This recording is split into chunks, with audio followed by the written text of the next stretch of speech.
Nous sommes samedi, place à l'instant culture de ce 20h.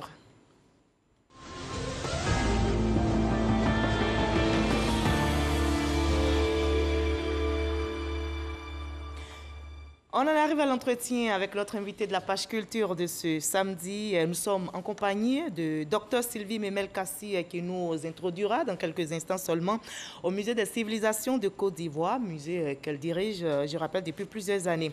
C'est avec plaisir que je vous retrouve, Dr Sylvie Memel-Kassi. Alors, notre pays, la Côte d'Ivoire, compte officiellement 13 musées publics et privés, dont le Musée des civilisations de Côte d'Ivoire. Qu'est-ce qui distingue ce musée des autres? Le musée des civilisations de Côte d'Ivoire, c'est le premier, le plus ancien, le plus important musée du pays. Et les collections aussi du musée donnent une distinction à cette institution parce que les œuvres sont représentatives de toutes les régions de la Côte d'Ivoire, des 4 grandes aires culturelles de la Côte d'Ivoire. Le musée a fait l'objet, les collections du musée ont fait l'objet de publications et ont aussi été dans de grandes expositions au niveau international. En 2014-2015, il y a eu 4 pays européens, à savoir la Suisse, l'Allemagne, les Pays-Bas et la France. L'étape même de la France a vu même le parrainage de la première dame, Mme Dominique Ouattara.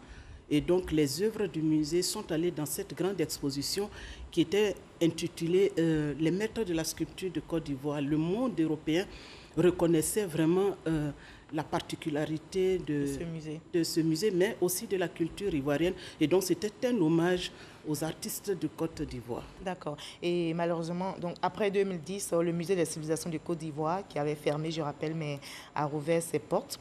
Et il est donc ouvert au public depuis le 1er décembre. Nous allons faire un tour grâce aux caméras de RTI. L'équipe est conduite pour vous par Issa Tchonayeo. On va suivre ensemble et on en reparle tout à l'heure.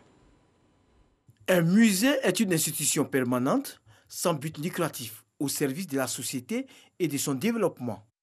Il est ouvert au public et fait des recherches concernant les témoins matériels de l'homme et de son environnement. Il les conserve, les communique et les expose à des fins d'études, d'éducation et de délectation. Le musée est une institution organisée et gérée par des personnes spécialisées. Il conserve des objets venant de la nature ou créés par l'homme ou encore collectés et souvent achetés par le musée lui-même ou par des particuliers qui les lui donnent ensuite. En clair, c'est dans le musée qu'on retrouve la mémoire des choses, voire le patrimoine. Le musée est surtout un espace de découverte, de rêve et d'émerveillement. La Côte d'Ivoire dispose de plusieurs musées, à savoir le Musée national du costume de Grand Bassam, le Musée des civilisations de Côte d'Ivoire, situé en plein cœur du plateau, et le Musée Peleforo Bon Koulibaly de Korogo. Mais le Musée des civilisations de Côte d'Ivoire reste de loin le plus grand et le plus connu du pays. Créé en 1942, le Centrifan, c'était le nom attribué sous le joug colonial, devient un lieu de collecte et de conservation des pièces authentiques. En 1961, le Centrifan prend le nom de Centre des sciences humaines, et ce, jusqu'en 1972, où il est appelé Musée national d'Abidjan. Mais c'est finalement en 1994 que l'institution révèle l'appellation Musée des civilisations de Côte d'Ivoire, sur proposition du professeur Georges Niangouran-Bois. Depuis 2006, il est dirigé par Sylvie Memel-Kassi. Alors, docteur Sylvie Memel-Kassi, dites-nous à quoi ce changement de nom impacte en quoi le Musée des civilisations du Côte d'Ivoire? Je pense que ça exprime vraiment la vie et le message des collections que nous avons, Musée des civilisations, c'est-à-dire depuis la proto-histoire jusqu'au XXe siècle, comment les Ivoiriens ont vécu l'évolution dans leur mode de vie. Et donc, en parlant de musée des civilisations, ça regroupe tout ce qui est tradition, us, coutumes, culture. D'accord, donc notre passé est retracé dans ce musée. Il faut donc s'y rendre pour nous s'imprégner. Alors, combien de pièces, d'objets d'art et de tradition regorge le musée des civilisations du Côte d'Ivoire? Alors, depuis le dernier inventaire qui date de 2012-2013, nous avons à ce jour 15 210 pièces composé de plusieurs catégories d'objets. Donc nous avons la statuaire, c'est-à-dire tout ce qui est statue, statuette. Nous avons aussi le masque. Nous avons les attributs de pouvoir, c'est-à-dire la coiffe de chef. Nous avons aussi les poids à peser l'or. Nous avons dans le textile aussi les pagnes traditionnelles. Nous avons les instruments de musique. Donc le musée, c'est tout ce qui compose vraiment la culture matérielle et immatérielle de la Côte d'Ivoire qui sont vraiment conservés dans cette institution. D'accord. Et depuis le 1er décembre jusqu'à ce jour, est-ce que vous avez une idée du taux de fréquentation? Alors nous avons ouvert le musée, il faut le dire, tout le monde n'est pas encore informé. C'est la raison pour laquelle nous sommes sur le plateau aujourd'hui pour lancer cet appel à l'endroit de tous les utilisateurs pour qu'ils reviennent, parce qu'on nous demandait il y a encore quelques mois quand est-ce qu'on allait ouvrir le musée. Le taux de fréquentation du musée a énormément évolué. C'est-à-dire nous sommes passés d'un taux... Positivement ou négativement? Positivement. D'accord, heureusement. Parce qu'en 2008, quand on prenait le musée, on était à 8 000 entrées.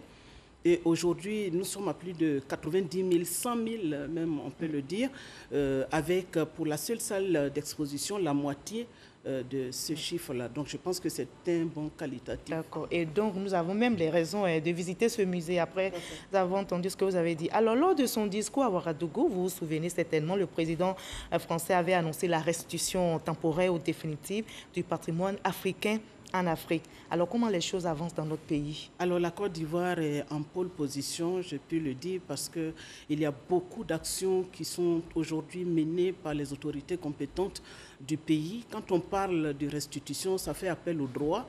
Est-ce que nous avons, au niveau de la Côte d'Ivoire, créé un cadre législatif? Est-ce que c'est le cas? Un cadre juridique, mais bien sûr.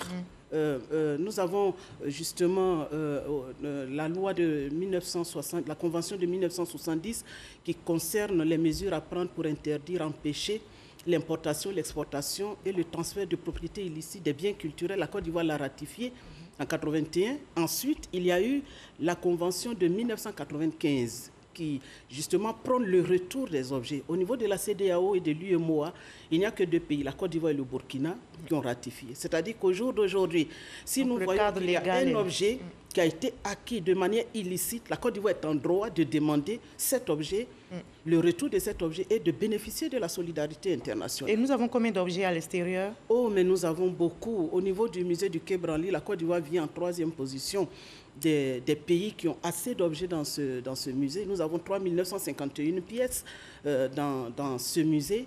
Et donc, vous comprenez, là, c'est seulement au niveau de la France. Mais quand on prend le musée Tervuren au niveau de la Belgique, nous avons aussi énormément d'objets.